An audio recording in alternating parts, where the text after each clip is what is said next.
శుభమస్తు. అందరికీ నమస్కారం.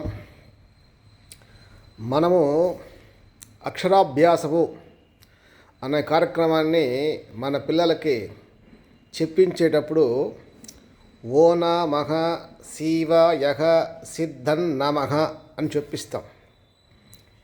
ఇప్పుడు చాలా వరకు కూడా దీంతో పాటు ఇంగ్లీష్ కూడా నేర్పిస్తున్నారు. తప్పు కాదు.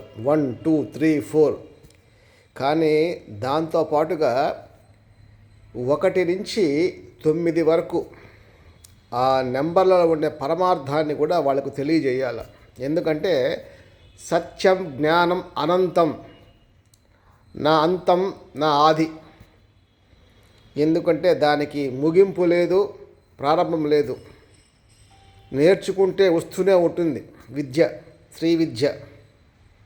అందువల్ల 1 2 రాసి వరుసగా చెప్పండి పిల్లలకి. 1 అంటే నిరాకారం, నిశ్చలం, నిర్గుణం, బ్రహ్మ పదార్థం, బ్రహ్మతత్వం. దానికి పురుషుడు కాదు, స్త్రీ కాదు, అనంత చైతన్యం, ఆది అంతము లేనటువంటిది, మహాశక్తివంతమైనది. 1. రెండవది అందులో నుంచి వచ్చింది జీవుడు, పరమాత్మ. 2. మళ్ళా 3 సృష్టి స్థితి లయ, బ్రహ్మ విష్ణు మహేశ్వర, ఇచ్ఛాశక్తి, క్రియాశక్తి, జ్ఞానశక్తి.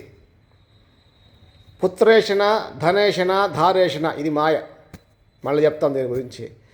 తర్వాత 4వది కర్మ, భక్తి, జ్ఞాన, ధ్యాన.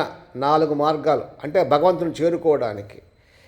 దానికి సాధన కావాలా, శరీరం కావాలా. 5 పంచభూతాత్మక శరీరం, భూమి, నీరు, ఆకాశము, వాయువు, తేజస్సు కలిపితే ఈ యొక్క స్థూల శరీరం అన్నమాట. దీని లోపల ఉండేదే జీవుడు, సూక్ష్మ శరీరం. దానికి 6 అతుక్కు ఉంటుంది. 6 నెంబర్. కామ, క్రోధ, లోభ, మోహన, ఆశ్చర్యాలు.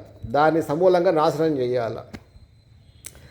తర్వాత మళ్ళా కొన్ని మాయలు ఉంటాయి, 7 సప్త వ్యసనాలు. దాన్ని జయించాల. లేకపోతే 8 అష్ట కష్టాలు వస్తాయి. ఒకవేళ దాన్ని జయించారు 9 వస్తుంది. నవనిధి నాయకులు ఉన్నారు లోపల, నవరంధ్రాలు ఉన్నాయి, నవనాడులు ఉన్నాయి.